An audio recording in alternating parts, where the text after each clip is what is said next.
Last lecture अभी break के पहले हम लोगों ने 2-वे स्विच वाला कंपैरिजन देखा था, जहाँ पे एक टाइम पे एक ही सेल ऑपरेशनल था सर्किट के अंदर। ठीक है, हम एक और तरीके से कंपैरिजन कर सकते हैं दोनों सेल्स का, जब दोनों साथ में ऑपरेशनल हो। तो मैंने आपको बताया ना, अगर दोनों साथ में ऑपरेशनल है तो दोनों साथ में कनेक्ट हुए होंगे। दोनों, अगर मैं आपके पास दो सेल दे दो और बोलूं दोनों को साथ में कनेक्ट करो, तो आपके पास दो ऑप्शन है, आइदर आप दोनों के सेम टर्मिनल्स को कनेक्ट करोगे या क्रिस क्रॉस कर दोगे। तो दोनों का पॉजिटिव, इसका पॉजिटिव, इसका पॉजिटिव, इसका नेगेटिव, इसका नेगेटिव, या दोनों के पॉजिटिव नेगेटिव। ठीक है, तो आपको मैंने दो सेल दिया, एक सेल है आपके पास E1, इसके पास नेगेटिव पॉजिटिव है, दूसरा सेल है आपके पास E2, उसके पास भी नेगेटिव पॉजिटिव है। आपको दोनों को कनेक्ट करना है। तो पहला तरीका क्या था कि आप दोनों के सेम को कनेक्ट कर दो। तो उसमें तो दो सिनेरियो होंगे, दोनों के नेगेटिव भी कनेक्ट हो सकते हैं, बराबर। ठीक है,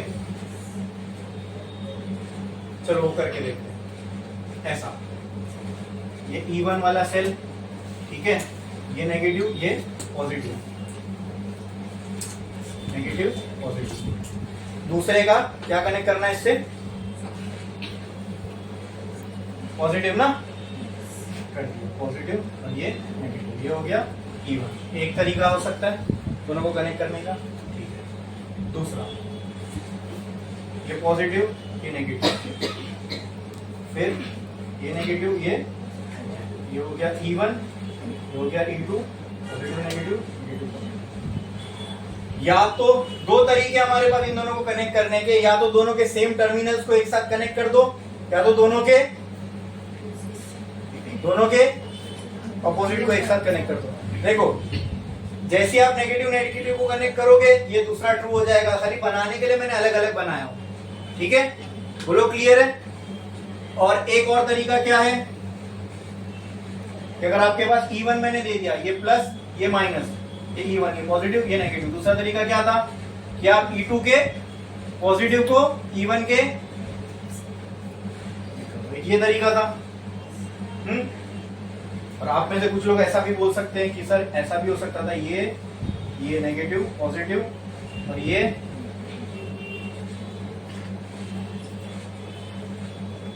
E1 और ये। बोलो क्लियर है, अरे बोलो क्लियर है। अब इसमें सोच के देखो क्या होगा। इसको बोलते हैं कॉम्बिनेशन ऑफ सेल, जैसे combination of resistor, combination of, ये कॉम्बिनेशन है, नहीं साथ में कनेक्टेड है, तो इसलिए कॉम्बिनेशन। ठीक है, ठीक है। अब गौर से थोड़ा समझना इसको, ये वाला यहाँ से इजीली समझ में आएगा, और फिर यहाँ ये समझ में आएगा तो ये तो और आसानी से आ जाएगा। अगर मैं करंट की बात करूं इस केस में, तो पहले वाले सेल से करंट कहाँ निकल रहा है, लेफ्ट। दूसरे में से करंट कहाँ निकल रहा है, लेफ्ट। ये दोनों करंट कहाँ जाएगा, सर्किट में। तो दोनों मिल के करंट, यहाँ इसका करंट भी इस डायरेक्शन में, इसका करंट भी इस डायरेक्शन में, दोनों करंट सेम डायरेक्शन में, तो दोनों करंट मिल के जाएंगे सर्किट के अंदर। तो ओवरऑल जो नेट करंट होगा सर्किट के अंदर, उसकी वैल्यू ज्यादा होगी कम होगी, अगर एक ही काम करता उसके मुकाबले ज्यादा होगी। बोलो क्लियर है, पक्का। तो दोनों मिल के कुछ अच्छा काम कर रहे हैं। ठीक है, ये दोनों करंट मिल के ऐड हो रहे हैं। ठीक है, तो इसीलिए इस टाइप में जब बैटरी को कनेक्ट करोगे, इस मेथड को हम बोलते हैं सम मेथड। क्या बोलते हैं, क्यों सम मेथड, क्योंकि इनसे जो करंट निकलेंगे दोनों भी सर्किट में मिल के जाएंगे या ऐड होके जाएंगे, ऐसा बोल सकते हो। बोलो क्लियर है, पक्का पक्का। They are assisting each other. Assisting का मतलब एक दूसरे को सपोर्ट कर रहे हैं। ठीक है, चलो यहां पे देखते हैं। इसका करंट यहां से, इसका करंट यहां से, इससे अच्छा और इसमें समझ में आएगा। देखो, अगर E1 से करंट निकलेगा इस डायरेक्शन में जाएगा, E2 से करंट निकलेगा उस डायरेक्शन में, दोनों अपना अपना काम कर रहे हैं, दोनों को एक दूसरे से लेना देना है ही नहीं। इससे क्लियर में यहाँ पे करंट इस डायरेक्शन में, यहाँ पे क्या एक दूसरे को असिस्ट कर रहे हैं या अपोज, अपोज। ठीक है, इन दोनों में सम है या डिफरेंस। तो ये जैसे, तो अगर मैं अपोजिट में बोलूं, वो सम मेथड, जैसे वो असिस्ट कर रहा है, ये अपोज कर रहा है, वो सम मेथड है, तो ये सम का अपोजिट क्या होता है अरिथमेटिक ऑपरेशंस के अंदर, difference. If that is sum method, difference method. समझ में आया, बोलो क्लियर है? तो ये सम मेथड है, मतलब ये दोनों मिलके काम करेंगे, दोनों ऐड होंगे, तो सर्किट के अंदर तो इन दोनों का कंबाइंड इफेक्ट होगा, that will B E1 plus E2। तो इसमें डिफरेंस E1 माइनस, क्या हम यहाँ अगर प्लस में है तो टेंशन नहीं, कौन छोटा कौन बड़ा, ठीक है, लेकिन माइनस में तो हमें यहाँ बोलना बताना पड़ेगा E1 इज ग्रेटर देन, इसलिए E1 को पहले लिखा मैंने, अज्यूम कर लो कि मैंने जो पहला वाला सेल लगाया वो बड़ा, उसका EMF ज्यादा होगा। बोलो क्लियर है? बोलो क्लियर है? कुछ डाउट है इसके अंदर? तो हमें सर्किट में देखना है कि कौन सा टर्मिनल किससे कनेक्टेड है। अगर पॉजिटिव से कनेक्टेड है तो नेट ये बनेगा, नहीं, अगर पॉजिटिव नेगेटिव छोड़ दो, अगर सेम टर्मिनल्स कनेक्टेड है तो ये बनेगा, और अगर ऑपोजिट टर्मिनल्स कनेक्टेड है तो ये बनेगा, कंबाइंड इफेक्ट। समझ में आया? कोई डाउट इसके अंदर? These are the methods of connecting 2 और more batteries in a circuit. बोलो क्लियर है? समझ में आया? पक्का? जैसे आपने combination of resistor, combination of capacitor, inductor पढ़ा है, ऐसा कॉम्बिनेशन ऑफ सेल्स भी होता है, ठीक है? तो उसी टॉपिक में से एक छोटी सी चीज है ये, हाँ 11th में वो वाले चैप्टर में, जो 11th का करंट चैप्टर है उसके अंदर ये आपको मिलेगी, ठीक है? बट अगर उसमें से भी किसी को अगर याद नहीं होगा तो यहाँ पे मैंने बता दिया। बोलो क्लियर है? समझ में? दो बैटरी को कनेक्शन करने के 2 तरीके हो सकते हैं, आइदर उनके सेम टर्मिनल्स को कनेक्ट करो, आइदर ऑपोजिट टर्मिनल्स को कनेक्ट करो, depending upon how you connect, वो उनका ऑपरेशन उस पर डिसाइड होगा, ठीक है? अगर आपने सेम टर्मिनल्स कनेक्ट कर दिए बैटरी के तो एक दूसरे को वो अपोज करेंगे, मतलब उनका जो कंबाइंड इफेक्ट होगा कम होके मिलेगा आपको, ठीक है? और अगर एक दूसरे के आपके दोनों के आपने अपोजिट टर्मिनल्स को कनेक्ट करोगे तो वो एक दूसरे को असिस्ट करेंगे, उनका कंबाइंड इफेक्ट आपको ज्यादा मिलेगा, मतलब इंडिविजुअल से ज्यादा मिलेगा, ठीक है? दोनों मिलके काम करेंगे। क्लियर है? ठीक है, तो एक लाइन छोड़ो, स्टार डालो और हेडिंग लगाओ, methods to connect cell, methods to connect cell with each other, ठीक है? तो इसको यहां ये लिखो सम मेथड, सम मेथड, ये दोनों बनाओ, ये दोनों बनाओ, सम मेथड लिखो, पहले स्टार डालो, SUM सम, सम मेथड, ठीक है? ये दोनों बनाओ, फिर उसके नीचे कुछ लिखना है, वो मैं बोलता हूँ वो लिखना। ओह सॉरी, तो पहले सम मेथड ये बना लो, ये वाला सम मेथड में ये बना, सम मेथड, ये दोनों बनाओ,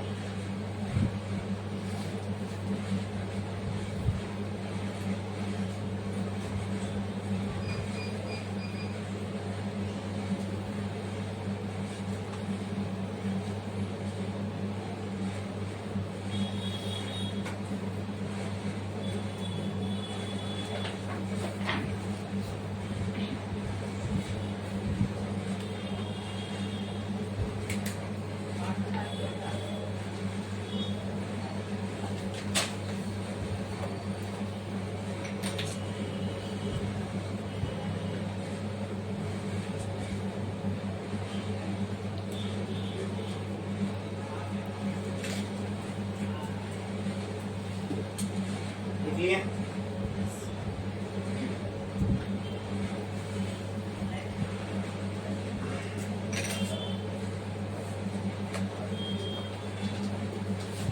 उसके नीचे लिखो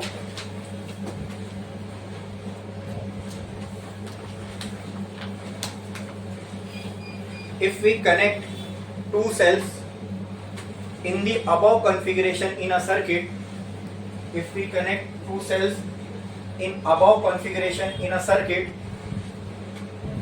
then their combined EMF will be, then their combined EMF will be E1 plus E2, E1 plus E2, ये लिख लिए। दूसरा तरीका क्या है सेल्स को कनेक्ट करने का? डिफरेंस मेथड, एक लाइन छोड़ो, स्टार डालो, लिखो difference method, difference method,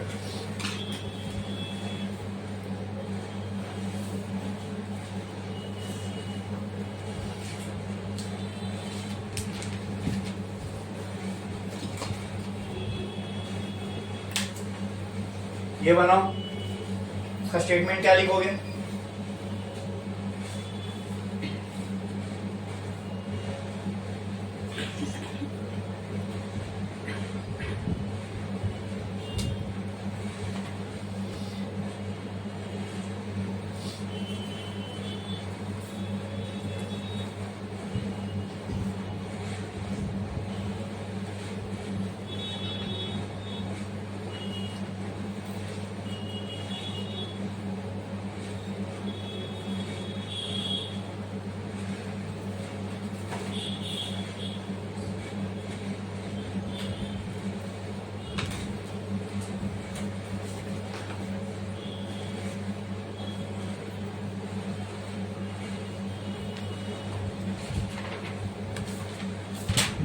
statement लिखे, if we connect two cells in the above configuration in a circuit, then their combined EMF will be E1 minus E2.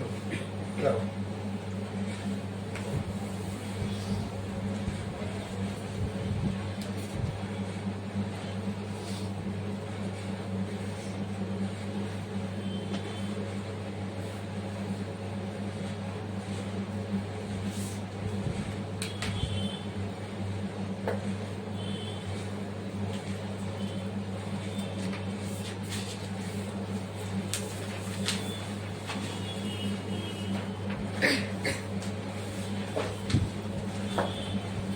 आपने, ठीक है। अब आ जाओ इसके वर्किंग पे। और हमें देखना है वही है, comparing EMF of two cells. तो एक लाइन थोड़ा स्टार्ट लिखो, comparing EMF of two cells, comparing EMF of two cells when both cells are operational in a circuit, and both cells are operational in a circuit, and both cells are operational in a circuit.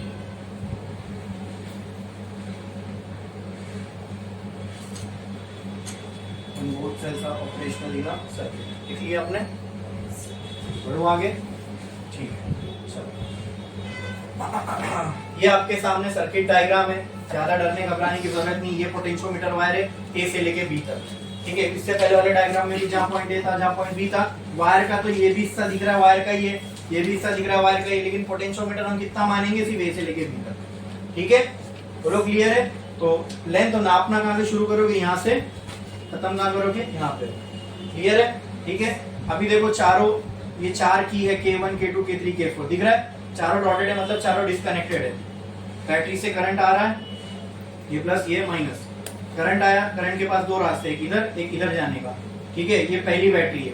मान लो यहाँ से अगर चला भी गया ये आगे, तो सर्किट कंप्लीट ही नहीं होगा, चारों की ओपन है, आगे कोई रास्ता जाने का है ही नहीं, सारा का सारा करंट इसी में से फ्लो के चला गया, मतलब कोई भी बैटरी अब कनेक्टेड नहीं है, ठीक है। अब जैसे वहां पे हम एक टाइम पे एक की क्लोज कर रहे थे, अब यहाँ पे चार की, तो हम दो की एक टाइम पे एक की, दो कीज एक टाइम पे क्लोज करेंगे, ठीक है, ठीक है। चलो, तो पहले मैं की K1 और K3 को क्लोज करता हूं, ठीक है। चलो देखते हैं क्या होता है। When की K1 and K3 are close, तो आपको पहले ये समझना, देखना पड़ेगा। अभी पहले क्लोज कर लिए, चलो चेक करते हैं। हाँ, ये नेगेटिव है, देखो करंट यहां से आया, आप कनेक्टेड है, यहां जाएगा, क्या आप रास्ता है करंट को आगे जाने? यस, ये रास्ता है। फिर यहां गया, फिर यहां गया, ठीक है। फिर इससे यहां से पास हुआ, यहां गया, इधर गया, इधर इधर इधर इधर जा रहा है करंट। हाँ, तो अब कौन, दोनों बैटरी क्या कनेक्टेड है इस वक्त सर्किट के अंदर? दोनों में से करंट फ्लो हो रहा है? अरे बोलो, ठीक है, ठीक है, ठीक है। अब देखो कनेक्टेड कैसा है, ये वाली बैटरी को चेक करो, ये बैटरी का नेगेटिव, ये बैटरी के पॉजिटिव से कनेक्टेड है, तो इस टाइम पे इनका जो कनेक्शन हुआ कैसा हुआ है? सम मेथड की डिफरेंस मेथड, ठीक है। When K1 and K3 are closed, E1 and E2 are, E1 and E2 क्या मैं बोल सकता हूं? असिस्ट ईच अदर, या फिर सब छोड़ दो, आर connected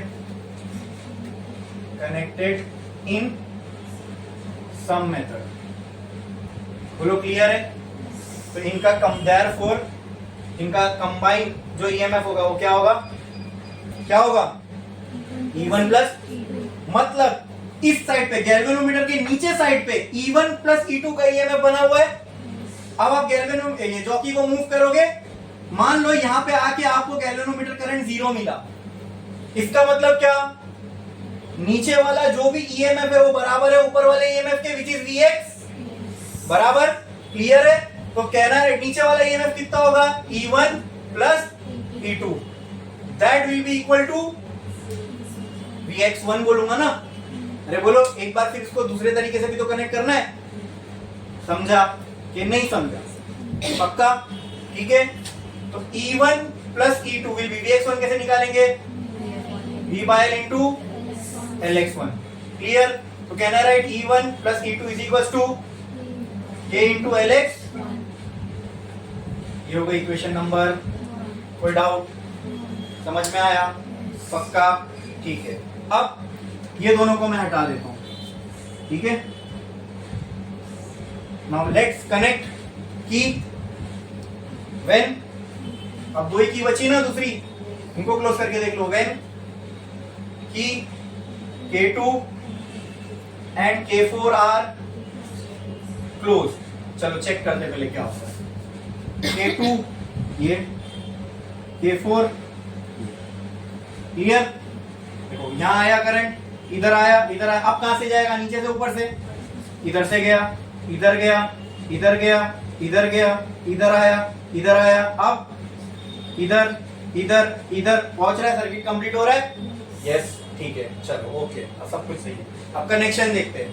इसका नेगेटिव इधर, इधर, इधर, इधर, इधर, इधर, दूसरे बैटरी के।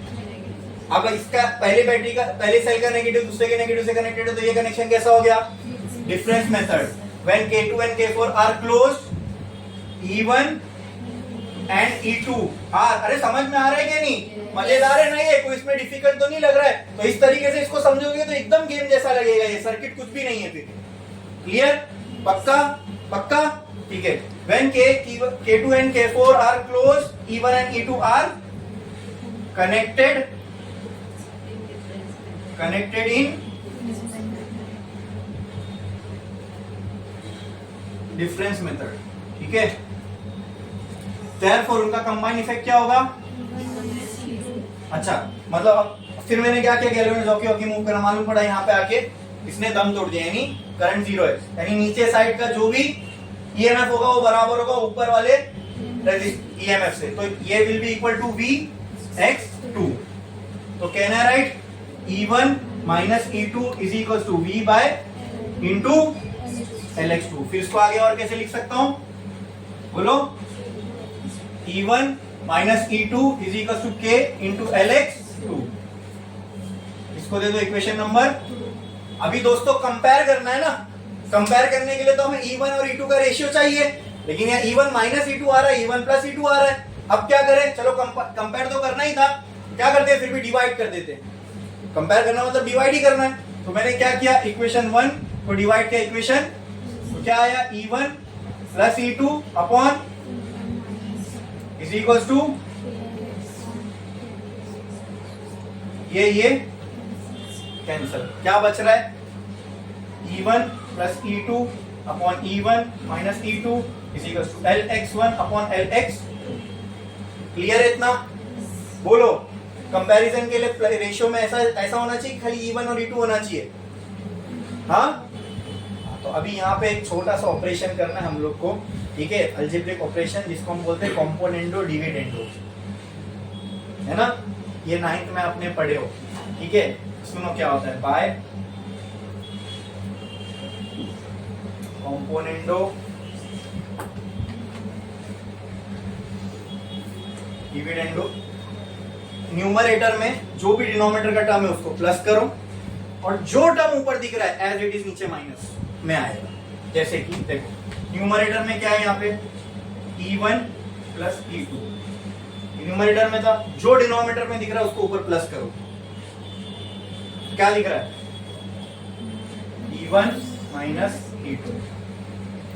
अब जो ऊपर दिख रहा है एज इट इज, खाली बीच में साइन किसकी रहेगी, तो ये हो गया E1 plus E2 minus E1 minus, ये कर दिया हमने कॉम्पोनेंट डिविडेंड। कुछ गलत नहीं है, ये सब सॉल्व करके देखोगे कुछ गलत नहीं होता है, ठीक है, एस्टैब्लिश चीज है। ये क्या कर रहे सर, अब मैं इनकी 9th का पढ़ा नहीं सकता ना इधर पे, तो इसको अप्लाई करने बता रहा हूँ। कॉम्पोनेंट डिविडेंड क्या होता है, जो डिनोमिनेटर में दिख रहा है ऐड करो ऊपर, फिर जो टर्म बनेगा एज इट इज खाली माइनस की साइन लगा के नीचे, अब वो सेम वहां भी लगाना है। तो जो न्यूमरेटर में दिख रहा है उसको ऐड करो, फिर जो ये बना इसको माइनस में लिखो नीचे। बोलो क्लियर है? हाँ, अब यहाँ ब्रैकेट ओपन करो, देखो क्या आता है, E1 plus E2 plus E1 minus E2, ये आया। यहाँ पे क्या आ रहा है, माइनस E1 माइनस कैसा आएगा, माइनस माइनस प्लस होगा ना, is equal to Lx1 plus Lx2 upon Lx1 minus Lx2।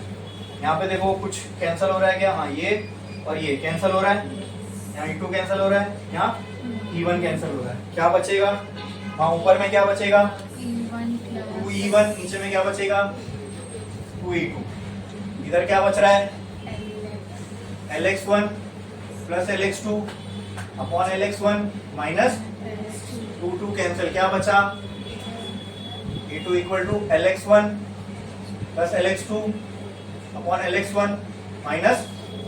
अब क्या कंपैरिजन इजी है, क्या Lx1 पता चल सकता है हमें, हाँ वो तो बोर्ड पे मेजर हो जाएगा, Lx2 पता चल सकता है, ये दोनों ठीक है, हो गया कंपेयर, समझ में आया, ठीक है। पहला वाला ज्यादा इजी था, ठीक है, लेकिन ये भी मेथड है तो हमें देखना था, हमने देख लिया। अच्छा जल्दी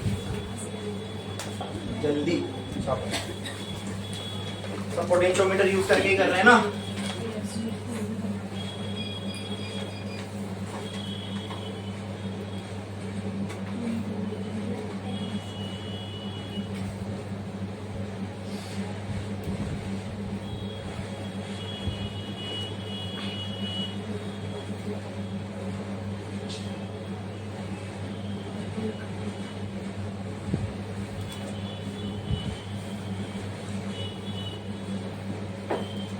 सर्किट यही बनाना है,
हो गया लिख के? कितने लोगों का बाकी है?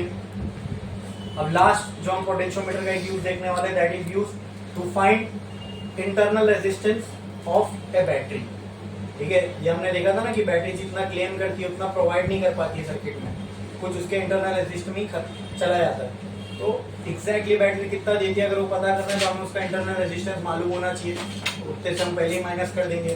तो इंटरनल रेजिस्टेंस कैसे कुछ फाइंड करते हैं वो हम देखने वाले हैं। लिखो, स्टार डालो, हेडिंग लगाओ, use of potentiometer, use of potentiometer, use of potentiometer to find, use of potentiometer to find internal resistance of a battery, to find internal resistance of a battery।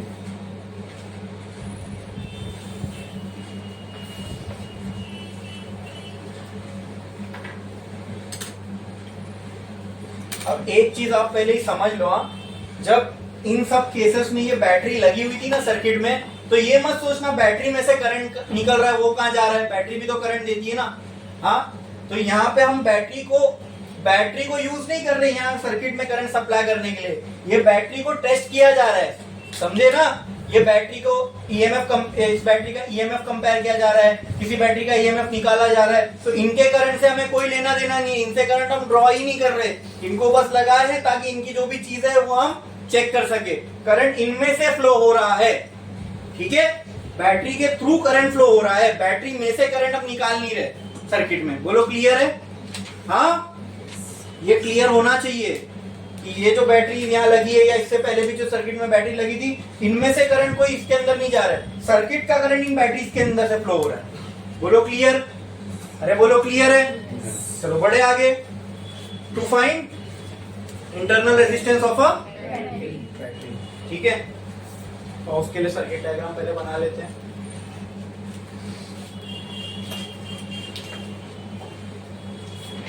जब बैटरी का internal resistance का picture में आता है, यानी battery से जब आप सर्किट में करंट दे रहे हो, तब आपको इंटरनल रेजिस्टेंस पता होने की जरूरत है, क्योंकि वो इंटरनल रेजिस्टेंस के बराबर का पोटेंशियल ड्रॉप होके फिर सर्किट में जाएगा, बराबर।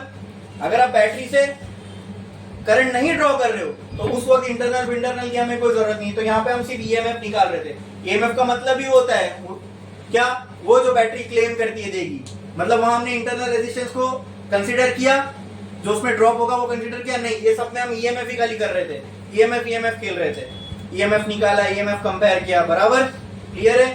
इंटरनल रेजिस्टेंस पिक्चर में कब आएगा? जब बैटरी करंट दे रही है सर्किट में। तो जब बैटरी करंट देगी या बैटरी जब पोटेंशियल देगी सर्किट में, तो वो ईएमएफ जितना नहीं देगी, ईएमएफ में से कुछ घटा के देगी, ठीक है। तो वो जो घटेगा इंटरनल रेजिस्टेंस में, वो रेजिस्टेंस की हमें वैल्यू निकालनी है, ठीक है। तो क्या यूज करना है इसके लिए? बोलो यूज क्या करेंगे? अरे भाई यूज क्या करेंगे? क्या लिखा है हेडिंग में? पोटेंशियोमीटर। तो सिंपल डायग्राम, पोटेंशियोमीटर वायर चाहिए उसके लिए मैंने बना दिया potentiometer wire A B. Clear? इस वायर को कनेक्ट करना पड़ेगा, कनेक्ट कर दिया मैंने इस वायर को।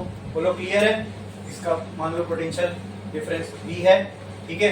अब इसको पहले तो मैंने एक सेल से कनेक्ट कर दिया,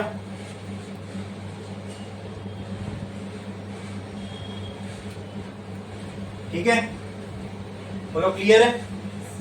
अब इसके नीचे ना दोस्तों मैं एक रेजिस्टेंस और कनेक्ट कर रहा हूं, उसका पर्पस आपको आगे समझ में आएगा, ठीक है। और इस रेजिस्टेंस से पहले मैंने एक की यहां पे लगा दी। बोलो क्लियर है?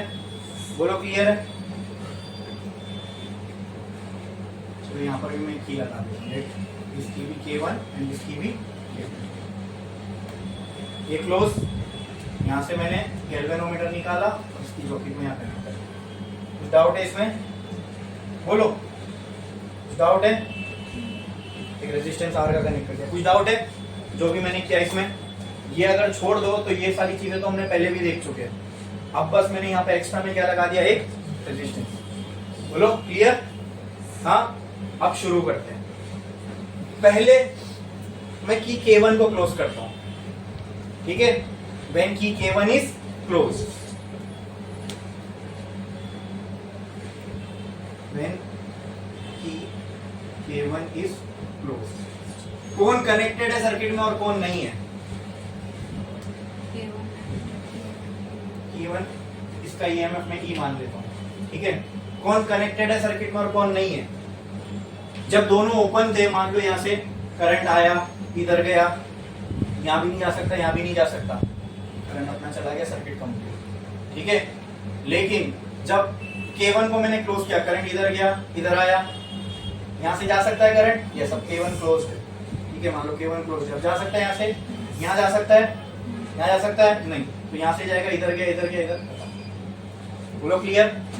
बोलो क्लियर? कोई डाउट इसके अंदर? तो जब K1 क्लोज है तो कौन ऑपरेशनल है दोनों में से? मतलब कौन कनेक्टेड है सर्किट में? ऑपरेशनल कनेक्टेड कौन है? E1 की रेजिस्टेंस, E1 कनेक्टेड, ठीक है। जब ये सिनेरियो चल रहा है तब क्या हम बैटरी से करंट लेके सर्किट को दे रहे हैं? नहीं, सर्किट में करंट जो आ रहा है वो यहाँ से आ रहा है। बैटरी को तो बैटरी सिर्फ यहाँ पे इसलिए ताकि हमें इसका कुछ मेजर करना है। बोलो क्लियर है? बैटरी किसी चीज को चला रही है सर्किट में, जब वो किसी चीज को चला रही नहीं है तो क्या उसका इंटरनल रेजिस्टेंस का कोई रोल है यहाँ पे? तो यहाँ पे हम उसके किसकी बात करेंगे? ईएमएफ की। किसकी? इंटरनल रेजिस्टेंस का कोई रोल नहीं है, उसका उसमें क्या घटा क्या बढ़ा हमें पता ही नहीं। तो यहाँ से बैटरी का किससे लेना देना है? हमने Q1 को क्लोज किया, बैटरी कनेक्ट हो गई, ठीक है। आप गैल्वेनोमीटर को मूव करोगे, बराबर कहीं नल पॉइंट मिलेगा, मान लो यहीं पे नल पॉइंट मिल गया आपको, तो नल पॉइंट मिला मतलब यहाँ का पोटेंशियल यहाँ के पोटेंशियल के बराबर है। यहाँ का पोटेंशियल बताओ क्या है? क्या है? क्या है? E है। जो बैटरी यहाँ पोटेंशियल देगी वही यहाँ पे कौन पोटेंशियल प्रोवाइड कर रहा है? बैटरी। जब करंट यहाँ से यहाँ फ्लो नहीं हो रहा, मतलब ये पोटेंशियल बराबर है, तो बैटरी यहाँ पोटेंशियल कितना दे रही है? E किसके बराबर होगा? ये लेंथ कितनी हो जाएगी? मान लो Lx1, ठीक है। तो Vx1 के बराबर का यहाँ पोटेंशियल बनेगा, तो बोलो E will be equal to क्या हो जाएगा? E bye L into Lx1, ठीक है। मान लो ये वाले को मैंने, ये लेंथ को मैंने बोल दिया Lx1 when Q1 is close, ठीक है। यहाँ मैं लिख देता हूँ, null point is obtained at Lx1, तो E can be written as खत्म। क्लियर? कोई डाउट? समझ में आया? पक्का? अरे बोलो। बढ़े आगे? ठीक है। हमें क्या मेजर करना है? इंटरनल रेजिस्टेंस को मेजर करने के लिए बैटरी से काम कराना पड़ेगा, करंट फ्लो कराना पड़ेगा, तभी मालूम पड़ेगा जितना बैटरी बोल रही है उतना दे रही है। बोलो क्लियर है? हाँ। अभी मैं ये सर्किट को यहाँ पर एक बार फिर से बनाता हूँ, जरा गौर कर। A1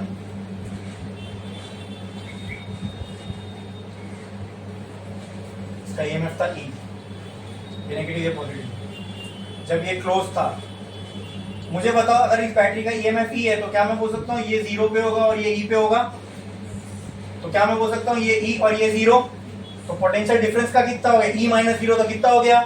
तो यहाँ पे पोटेंशियल कितना है? E का, और यहाँ Vx का। ये समझ में आया? पक्का? कोई डाउट इसके अंदर?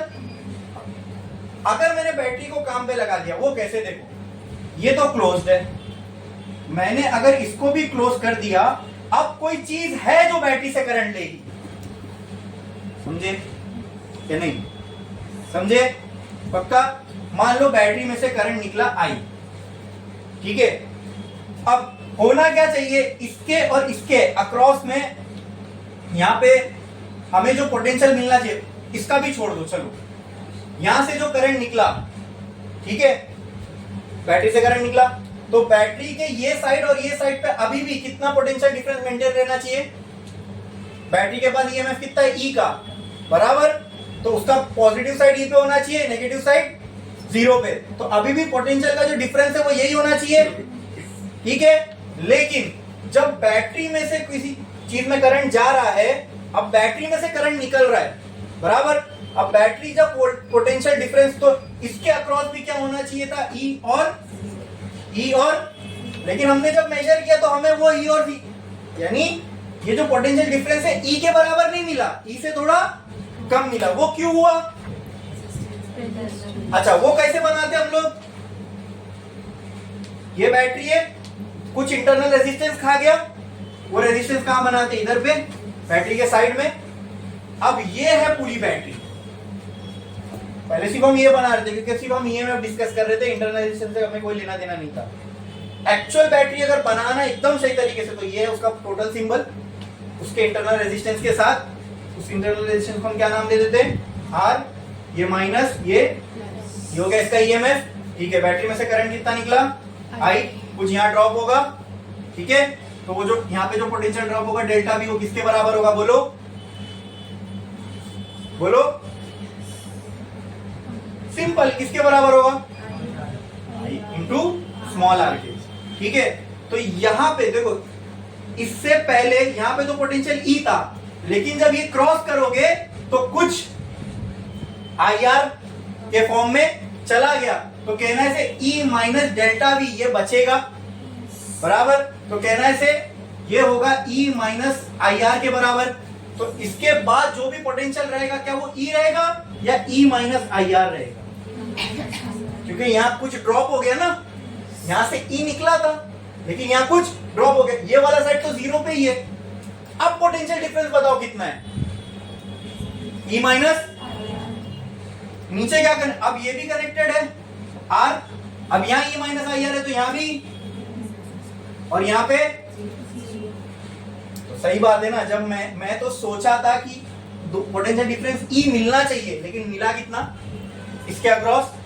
ई माइनस समथिंग, और वो माइनस क्या था? I R. ये पोटेंशियल ड्रॉप हुआ, किसकी वजह से ड्रॉप हुआ? ये इंटरनल रेजिस्टेंस की वजह से। बोलो ये समझ में आया? पक्का? कोई डाउट है इसमें? बढ़ू आगे? ठीक है, तो अब हम क्या करने जा रहे हैं? हम इस सर्किट में इस रेजिस्टेंस को भी कनेक्ट करने जा रहे हैं। क्यों? सिंपल रेजिस्टेंस क्यों मैंने कनेक्ट किया? ताकि बैटरी से यहां पर, ताकि बैटरी से करंट निकले और रेजिस्टेंस में जाए। जब यह जाएगा तो हम इसका जो पोटेंशियल है वो मेजर कर सकते हैं, बराबर। और वो पोटेंशियल मेजर करेंगे तो हमें मालूम पड़ेगा जितना हम सोच रहे थे, जितना ईएमएफ है उतना हमें पोटेंशियल यहाँ पे नहीं मिल रहा है, बराबर। तो ये हमारे को नोन है, ये ई की वैल्यू भी नोन है, बराबर। तो इसके अंदर अगर मुझे ये पता है, करंट पता है, ठीक है, और जो दूसरा रेजिस्टेंस है उसकी भी वैल्यू पता है, तो कुछ इक्वेशन में अगर ऐसी बना सकता हूँ जिसमें खाली आर अननोन हो और बाकी सब नोन हो, तो मुझे क्या मिल जाएगा? Small r. ठीक है, आओ देखते हैं उसको कैसा करेंगे। लेकिन अभी तक मैंने जो भी बताया वो समझ में आया? हाँ, बैटरी में से जो पोटेंशियल, अगर बैटरी जब वर्क करेगी तब पोटेंशियल डिफरेंस क्या होगा? ई होगा कि ई माइनस आई आर होगा? यहाँ पोटेंशियल डिफरेंस कैसा मिला है? Positive minus negative. तो यहाँ पे भी वैसे निकालोगे ना, पॉजिटिव माइनस, तो पोटेंशियल डिफरेंस कितने का बचेगा? E minus. इसमें किसी को डाउट है तो बोलो, पक्का? हाँ, ई होना चाहिए था लेकिन नहीं है। ई जैसे आगे बढ़ा कुछ खा गया ई में से, अब जब आगे जाओगे तो ई में से कुछ घट के मिलेगा, तो E minus something, that minus is I R. तो यहाँ पे बचा ई माइनस समथिंग, यहाँ पे तो जीरो, डिफरेंस कितना? ये माइनस ये, तो डिफरेंस कितना आ रहा है? E minus I R. समझ में आया? हाँ, बस ये क्लैरिटी है ना, आपको से कोई गलती नहीं होगी। ये समझ में आ गया ना? उसको मिटा दो, ठीक है। अब when K1 and K2 both are closed, ठीक है, when K1 and K2 are closed, मतलब अभी रेजिस्टेंस भी पिक्चर में है, बैटरी भी काम कर रही है, ठीक है। इसको क्यों लगाया? ताकि बैटरी से करंट हम ड्रॉ कर सके। जब करंट ड्रॉ करेंगे तभी उसका इंटरनल रेजिस्टेंस काम में आएगा, पिक्चर में आएगा। बोलो क्लियर है? हाँ, जब उससे कोई काम ही नहीं ले रहे तो उसके, जब उससे करंट निकाल ही नहीं रहे तो खपेगा कहाँ कुछ, ठीक है। तो जो मिलेगा वो ईएमएफ मिलेगा। जब उसमें से कुछ खपेगा तभी मालूम पड़ेगा कि कुछ गायब हुआ, तो तभी वो गायब वाली चीज हम निकाल सकते हैं, ठीक है। When K1 and K2 are closed, ठीक है। अब देखो, आर को सर्किट से करंट नहीं आ रहा, आर को तो ये बैटरी करंट दे रही है, ऊपर से जो करंट आ रहा है यहाँ से तो यहाँ जा रहा है, बराबर। लेकिन अब पोटेंशियल डिफरेंस चेंज हो गया तो नल पॉइंट सेम नहीं मिलेगा, कहीं और मिलेगा। मान लो यहाँ कहीं आपको नल पॉइंट मिला, तो इसको आपने नाम दे दिया LX2। क्लियर है? When K1 and K2 are closed, null point is obtained at LX2, therefore अगर इसमें से कोई करंट फ्लो नहीं हो रहा, अगर इसमें से करंट कोई फ्लो नहीं हो रहा ये केस में, तो मुझे बताओ यहां का जो पोटेंशियल डिफरेंस है क्या वो यहां के पोटेंशियल डिफरेंस के बराबर हो जाएगा? और जब ये दोनों कनेक्टेड है तब पोटेंशियल डिफरेंस इसके बराबर था। देखो पहला तो ये केस था, मैं यहां फिर से बना देता हूं की open resistance E minus plus यहाँ 0 यहाँ E की टू ओपन है, ठीक है। दूसरा ये वाला केस था, ये क्लोज्ड, ये इधर माइनस प्लस E। अब यहाँ पे कौन पिक्चर में आ जाएगा? इंटरनल रेजिस्टेंस R, ठीक है। यहाँ पे 0, यहाँ पे क्या होएगा? तो जब दोनों क्लोज्ड है तब नीचे में पोटेंशियल डिफरेंस इसके बराबर है E माइनस, क्या यही पोटेंशियल डिफरेंस ऊपर वाले के बराबर होगा? अब बताओ यहाँ क्या बनेगा? E will be equal to ऊपर, बोलो क्या आएगा? क्या आएगा? नहीं बोलोगे लेक्चर खत्म करके चला जाऊंगा। जल्दी बोलो क्या आएगा फटाफट। हाँ पहले क्या आया था? E बराबर Vx, अभी क्या लिखेंगे? तो बोलते क्यों नहीं हो? जब समझ में आता है तो बोलते क्यों नहीं हो? मैं बोलता हूं ना, इंटरैक्शन बनाओ लेक्चर को, सिर्फ मोनोलॉग मत बनाओ कि खाली मैं बोलते जा रहा हूं और आप लोग कुछ बोल ही नहीं रहे, तो मेरे को भी पढ़ाने मजा नहीं आएगी। फिर क्या आएगा? नीचे का जो भी पोटेंशियल होगा वो ऊपर के पोटेंशियल के बराबर होगा, क्योंकि कोई करंट फ्लो नहीं हो रहा है। इसका मतलब यहाँ का पोटेंशियल यहाँ के बराबर है। अब नीचे क्या पोटेंशियल है? E माइनस, पहले ये क्या था? E था, अब क्या हो गया? क्योंकि अब बैटरी वर्किंग है। E माइनस आई आर ऊपर के पोटेंशियल, ऊपर का पोटेंशियल कितना है? तो E minus I R Vx2 को मैं क्या लिख सकता हूँ? Into LH2। बोलो क्लियर? और E माइनस आई आर और क्या लिख सकता हूँ? K LH2। ये हो गई इक्वेशन नंबर 2। ये थी हमारी इक्वेशन नंबर 1। बोलो इतना क्लियर है? ये समझ में आया? कोई डाउट है इसके अंदर? पक्का? ठीक है, पहले एक काम करो, यहां तक लिख लो, इसके आगे का पार्ट करते हैं।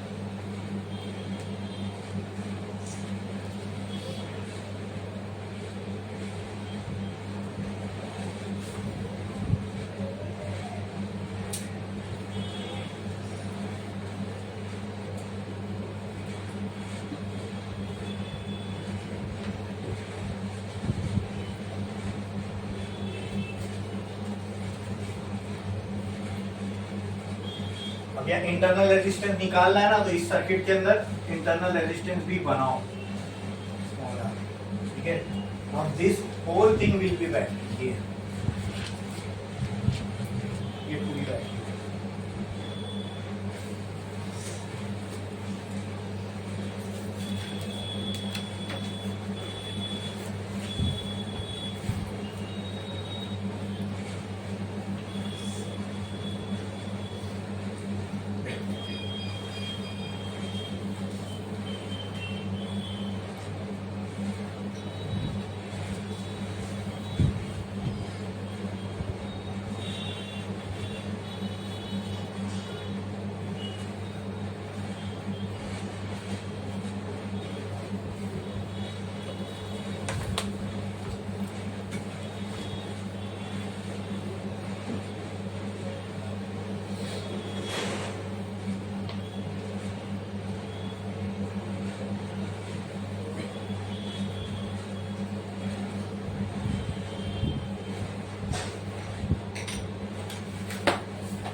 गया लिख के?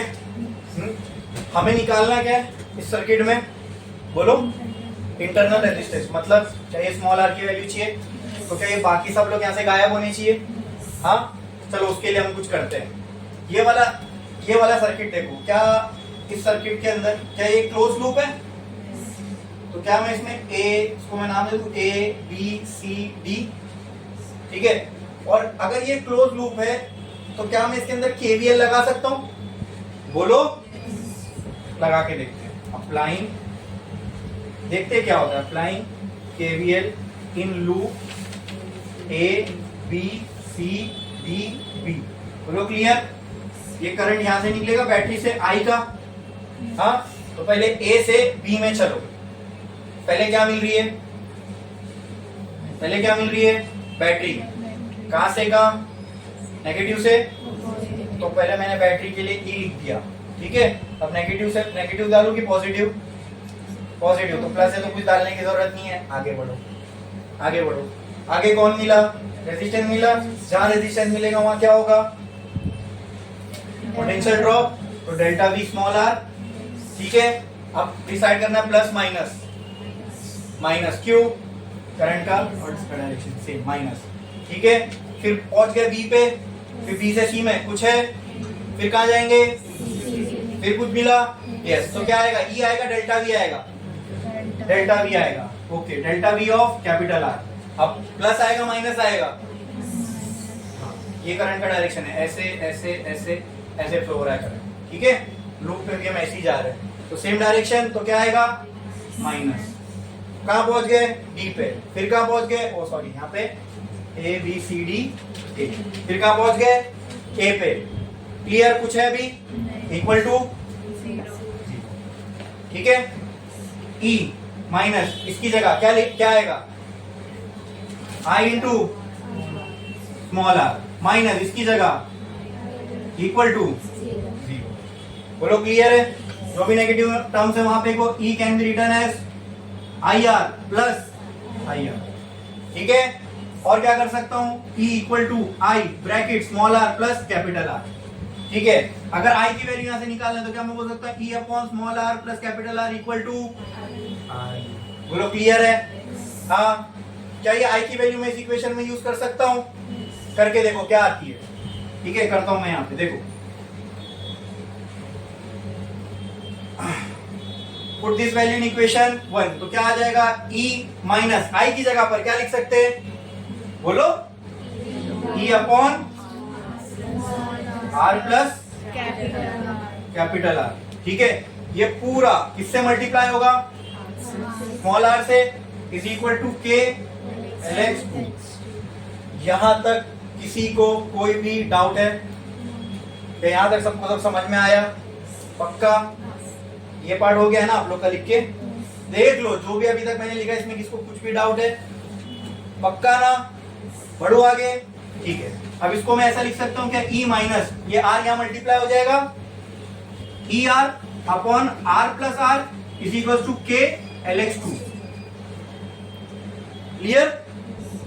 नाउ इसको कैसे सॉल्व करेंगे? यहां मल्टीप्लाई होगा, इसके नीचे कुछ नहीं है तो 1, ये यहां मल्टीप्लाई होगा और ये दोनों एक दूसरे से, तो बोलो क्या ये ऐसा हो जाएगा? E into R plus capital R minus ER whole upon R plus R। हो गया डिनोमिनेटर कॉमन, यहां क्या बचा? Lx2। क्लियर है? हाँ, वहां लिखूं कि इधर लिखूं? यहां लिखता हूं सर।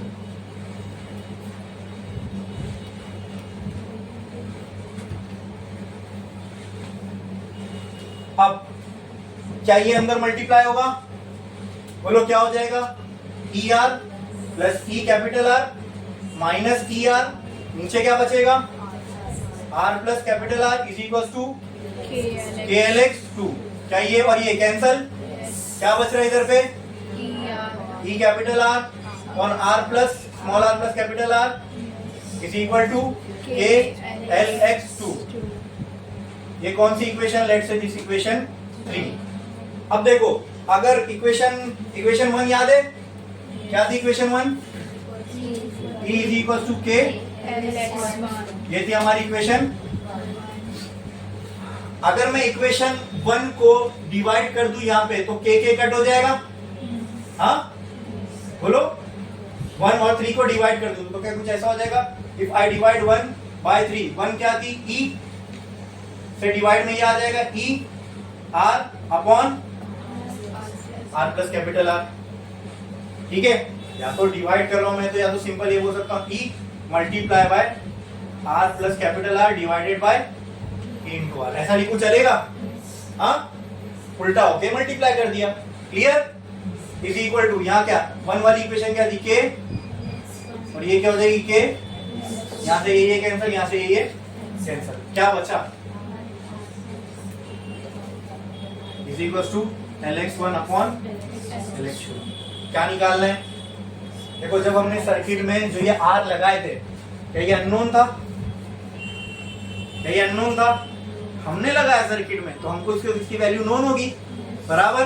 ठीक है, तो यहाँ पे R नोन है, LX1 तो हम सामने देख के बता सकते हैं, LX2 क्या अननोन बचा। तो एक इक्वेशन बन गई हमारे पास जिसमें हमारे पास सब चीज नोन है, खाली R अननोन है। ऐसे यूज करके हम एक्सपेरिमेंटली निकाल सकते हैं R की वैल्यू। तो और थोड़ा रिफाइन कर लेते, चलो अगर मैं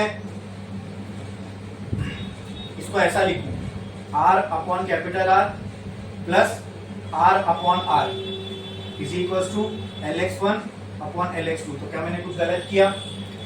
हाँ ये R कैंसल, क्या हो जाएगा R upon capital R plus 1 is equal to LX1 upon LX2। बोलो क्लियर है, ये 1 उधर जाएगा तो क्या हो जाएगा, बोलो small r by capital R is equal to LX1 upon LX2 minus 1, और ये कैपिटल R को भी वहां फेंक दो तो small r will be equal to R multiply by LX1 upon LX2 minus 1, कम स्मॉल r आ गया।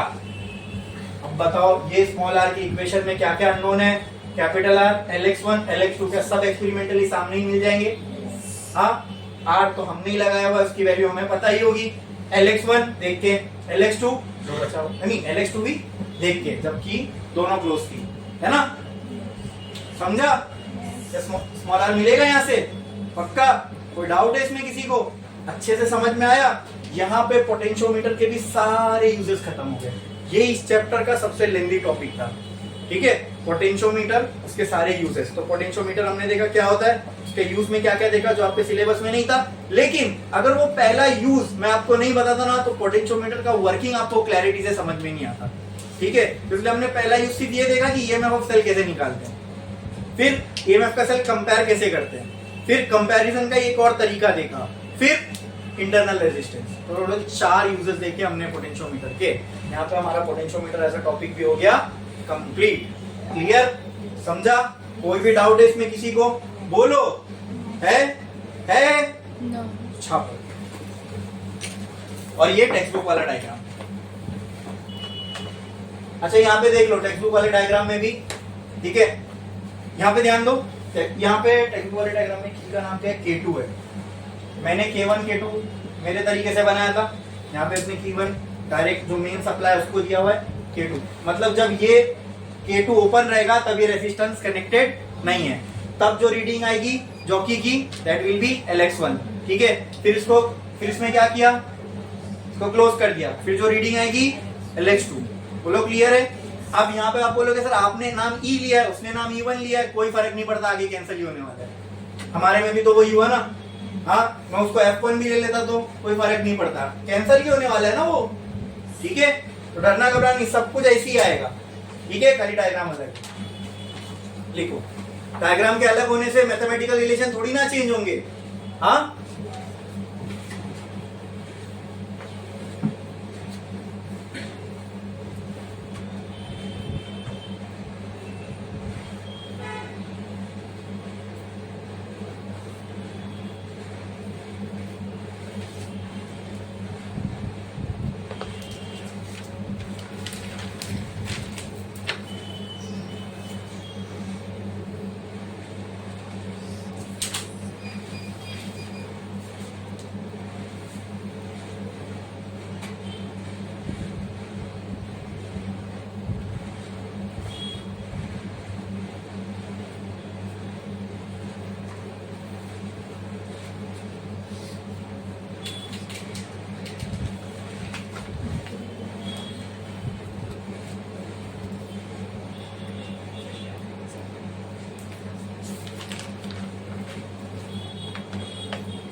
हो गया लिख के?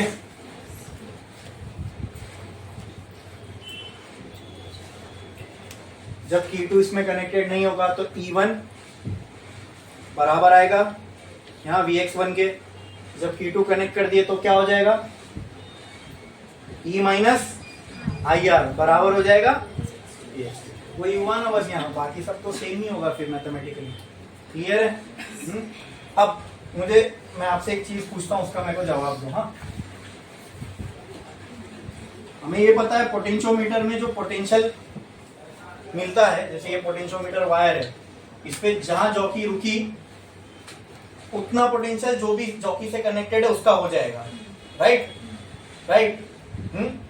तो पोटेंशियोमीटर के ऊपर जहां जितनी भी लेंथ पर जॉकी कनेक्टेड होगी उसके हिसाब से पोटेंशियल आगे वाली चीज को मिलेगा। जैसे यहाँ जो पोटेंशियल था वो बैटरी का होगा, यहाँ जो पोटेंशियल था जो भी नीचे चीज थी उसका होगा। बोलो क्लियर है? लेकिन क्या इस पोटेंशियोमीटर का पोटेंशियल उतना ही है? उतना ही है। जैसे मान लो यहाँ 0 था, यहाँ 10 वोल्ट था, तो यहाँ पे मान लो 5 वोल्ट आ रहा है। क्या पोटेंशियोमीटर का पोटेंशियल सिर्फ 5 वोल्ट है? पोटेंशियोमीटर का तो पोटेंशियल ज्यादा है। ठीक है, उसमें से जहां तक जो लेंथ आ रही है उतना पोटेंशियल नीचे वाले को मिल रहा है। बोलो क्लियर है? हाँ, तो मुझे क्या करना है, पोटेंशियोमीटर पे जो जॉकी है उसकी खाली लेंथ ही तो वेरी करनी है, बराबर। उस लेंथ के हिसाब से मुझे पोटेंशियल वेरी होके मिलेगा। ओके, तो अगर मैंने पोटेंशियोमीटर वायर को ऐसे ना लगाते हुए ऐसे लगा दिया और जॉकी को ऐसे मूव कर रहा हूं तो कोई फर्क पड़ेगा? तब भी तो मैं जॉकी लेंथ पे ही चला रहा हूं ना। अरे ये ऐसी थी, मैंने इसको ऐसा कर दिया और ये जो जॉकी यहाँ कनेक्टेड थी अब ऐसे घुमा रहा हूं, कोई फर्क पड़ेगा? अभी भी तो मैं जॉकी की लेंथ ही वेरी कर रहा हूं ना, जॉकी को लेंथ पे ही घुमा रहा हूं ना पोटेंशियोमीटर के, तब भी लेंथ के हिसाब से पोटेंशियल मुझे जॉकी के थ्रू मिलेगा। क्या इसमें किसी को कोई डाउट है? बोलो। अगर यही वायर को मैं ऐसा और घुमा दूं और तब भी मैं जॉकी को यहां के बाद डायरेक्ट इधर फिर इधर करूं तो भी तो लेंथ ही वेरी कर रहा हूं ना मैं पोटेंशियोमीटर की। अरे बोलो, पोटेंशियोमीटर वायर को जरूरी थोड़ी मैं स्ट्रेट करूं, मैं ऐसा भी मान सकता हूं, ऐसा एफ टाइप में मान सकता हूं, कैसा भी। जो भी पोटेंशियोमीटर के अक्रॉस पोटेंशियल होगा वो तो रहेगा। मुझे कितना मिलेगा? जितनी लेंथ पे मैं खड़ा हूं। ठीक है, अगर उसकी लेंथ 10, जैसे हमने देखा 10 सेंटीमीटर थी, ठीक है, हर 1 सेंटीमीटर पे 1 वोल्ट मिल रहा था। अगर मैं 5 पे खड़ा हूं तो मुझे कितना मिलेगा? 5। कोई 3 पे खड़ा है तो उसको कितना मिलेगा? अरे भाई, अब वो सीधी रहे, सर्कल रहे या स्पाइरल रहे, उससे क्या फर्क पड़ेगा? लेंथ के हिसाब से जितना आपको वोल्टेज चाहिए उस लेंथ पे जाके खड़े हो जाओ, उतना वोल्टेज आपको मिल जाएगा। अरे बोलो क्लियर है? ये समझ में आया? ठीक है। इतना क्लियर है ना? अब हम कुछ यूजर भी देखने वाले हैं, उसमें हम लोगों को कुछ डेरिवेशन कुछ भी नहीं करना है, सिर्फ हमें देखना है। Potentiometer is also use as a voltage divider. As a voltage, इसका मतलब क्या? आ गया ना सर? अब देखो, ये पोटेंशियोमीटर वायर है ए बी, ठीक है। इसको मैंने बाहर से कोई वोल्टेज दिया, अब इसके पोटेंशियोमीटर अक्रॉस क्या है, V का वोल्टेज है, ठीक है। जैसे एग्जांपल के लिए आपके समझने के लिए मैं बोलता हूँ, मान लो ये है 10 वोल्ट का, तो यहाँ कितना होगा, इसके बीच में पोटेंशियल का डिफरेंस कितना होगा, 10 वोल्ट का। बोलो क्लियर है, समझ में आया। लेकिन मेरे घर में कोई चीज है, उसको सिर्फ 5 वोल्ट चाहिए चलने के लिए, ठीक है, ठीक है, ठीक है। और एक कोई चीज है, या ऐसा 5 छोड़ दो, मेरे घर पे 2 चीज है, एक को 3 वोल्ट चाहिए चलने के लिए और एक को 7 वोल्ट चाहिए चलने के लिए, और मेरे पास पोटेंशियोमीटर है जो मुझे 10 वोल्ट दे रहा है। या मेरे घर पे ऐसा मान लो सप्लाई आ रही है जो 10 वोल्ट दे रही है, लेकिन मेरे घर पे 2 ऐसे डिवाइसेस हैं जिसमें से एक को 3 वोल्ट चाहिए और एक को 7, तो मैं क्या करूं। तो अब समझो जो 3 वोल्ट वाला डिवाइस है उसके 2 एंड्स होंगे, एक एंड को 0 पे कनेक्ट करो और दूसरे को 3 सेंटीमीटर पे लेके जाके कनेक्ट कर दो।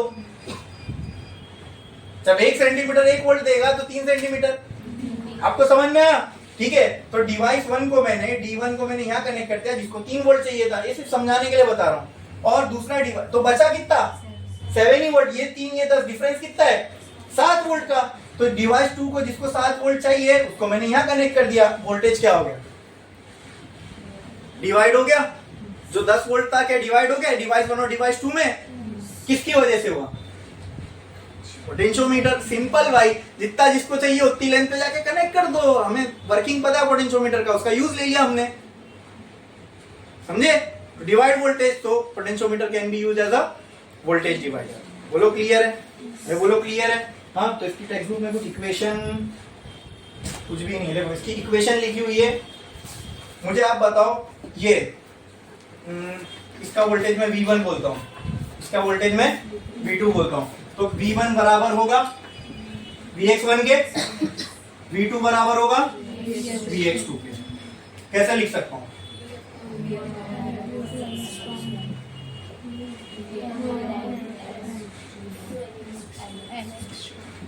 क्या मैं Lx2 को L माइनस Lx1 नहीं बोल सकता, बस टेक्स्ट बुक में यही किया है और कुछ नहीं, तो डरना घबराना नहीं। अरे भाई, जो L में से अगर मैं Lx1 निकाल दूं तो Lx2 ही तो बचेगा, तो बस V2 can also be return as V by L into L minus Lx1। और बोलो क्लियर है, ठीक है। बस ये एक इक्वेशन हो गई किसकी, फर्स्ट वाले की, और ये सेकेंड वाले की। अगर ये वोल्टेज में डिफरेंस बहुत कम है, यानी ये जो ऊपर वाला वोल्टेज है, अगर ये इसका जो पोटेंशियल डिफरेंस है वो बहुत कम है, तो उसको मैं dV by dL into Lx1, और ये भी dV by dL into L minus Lx1, ऐसा लिख सकता हूँ। बोलो क्लियर है, ठीक है। ये ना भी लिखो तो आप हमने जो देखा है उसके हिसाब से, मतलब इसमें जो वोल्टेज जाने वाला है इसके बराबर का जाएगा, ठीक है, जो कि यहाँ से भी एक्सप्लेनेबल था, ठीक है, और इसमें जो वोल्टेज जाने वाला है इसके बराबर का जाएगा। बोलो क्लियर है, कोई डाउट है इसमें, पक्का, बोलो बोलो क्लियर है, ठीक है। दूसरा एप्लीकेशन है किसका, पोटेंशियोमीटर का, it can be use as audio control. What is audio control, पुराने टेप एम्पलीफायर देखे हो, ऐसा नॉब घुमा के हम लोग जो है ऑडियो को कंट्रोल करते हैं। फोन करो, राउटर सेट करके बुलाए। कौन से सर, जो मेरे ना क्या आपके पास उनका नंबर है शहबाज सर का, जाइए ना, आप लोग में से कोई दे दो ना। ये तो बाहर रहेगा बोर्ड पे रखो। हाँ देख लो, ये समझ में आया वोल्टेज डिवाइड कैसे हो रहा है, बोलो क्लियर है। दूसरा ऑडियो कंट्रोल, इसका खाली थोड़ा ये कुछ इक्वेशन वगैरह दी थी इसलिए मैंने एक्सप्लेन किया। ऑडियो कंट्रोल, अब मान लो मैंने एक नॉब लिया, उस नॉब के आगे एक जॉकी लगा दी, जॉकी मतलब जॉकी कुछ नहीं होती, हुकी तो होता है मेटल का, वो नॉब के आगे मैंने एक मेटल का पीस लगा दिया और ये मेटल के पीस को टच कर दिया एक ऐसी गोल वायर से, और ये गोल वायर किसकी है, पोटेंशियोमीटर की, इसके अक्रॉस जो है वो डिफरेंस है। अब ये नॉब जहां जहां भी जैसे जैसे लेंथ में आगे बढ़ेगा वैसे वैसे ये नॉब के थ्रू आगे करंट जाएगा, जितना ज्यादा पोटेंशियल डिफरेंस उतना ज्यादा करंट, जितना ज्यादा करंट उतनी ज्यादा वॉइस, जितनी ज्यादा आवाज, ठीक है, वो साउंड का जो है वो कम ज्यादा हो सकता है बाय वेरिंग दी करंट। और बाय वो वेरिंग करंट हम कैसे कर रहे हैं, वोल्टेज को वेरी करके। वोल्टेज को कैसे वेरी कर रहे हैं, पोटेंशियोमीटर का यूज करके। बोलो क्लियर है। Potentiometer is also use as a sensor, also use as a sensor. अभी मान लो मैंने कहीं पे एक ऐसा ब्लॉक लिया, उसके ऊपर ऐसे पोटेंशियल वायर को मोड़ दिया, ठीक है, कोई मशीन चल रही है, कोई मशीन, यहाँ पे कोई मशीन चल रही है, कटिंग मशीन चल रही है, ठीक है, ठीक है। अब ये मान लो 1 सेंटीमीटर, ये 2, ये 3, ये 4, 1 सेंटीमीटर पे आया 1 वोल्ट, 2 सेंटीमीटर पे आया 2 वोल्ट, 3 सेंटीमीटर पे आया 3 वोल्ट, ठीक है।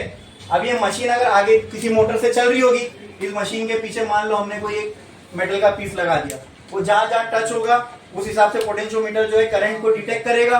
एक यहाँ टच हो रहा है, यहाँ टच हो रहा है, यहाँ टच हो रहा है। मान लो हमने इसको ऐसा सेट किया कि अगर 3 वोल्ट से थोड़ा सा भी आगे टच हो तो पोटेंशियोमीटर वोल्टेज में वेरिएशन डिटेक्ट करेगा। हो सकता है उसको सिग्नल दिया गया रहेगा कि इसके आगे अगर ये मतलब पोटेंशियल में 3 से ज्यादा अगर वेरी हुआ, यानी अगर ये पीछे आने में 3 से ज्यादा आगे चले गया, मशीन बंद कर दो, समझे, या कुछ फॉल्ट है, ऐसा कुछ इसको सिग्नल दे दो, समझ में आया।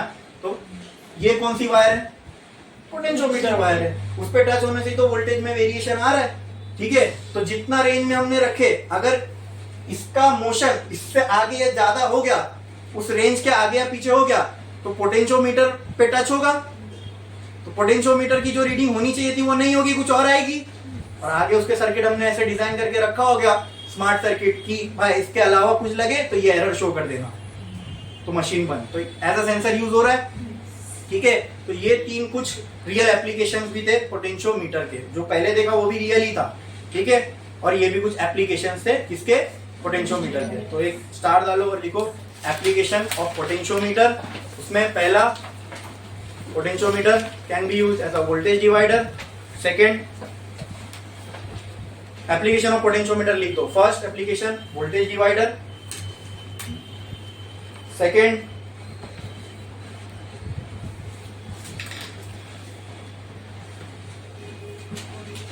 Audio control, third as a sensor, as a sensor.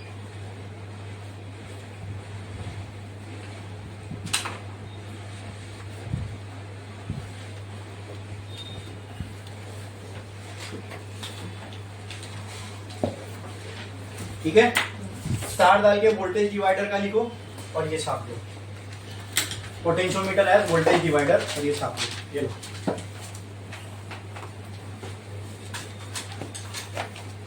ठीक है, तो आज के लिए बस इतना ही।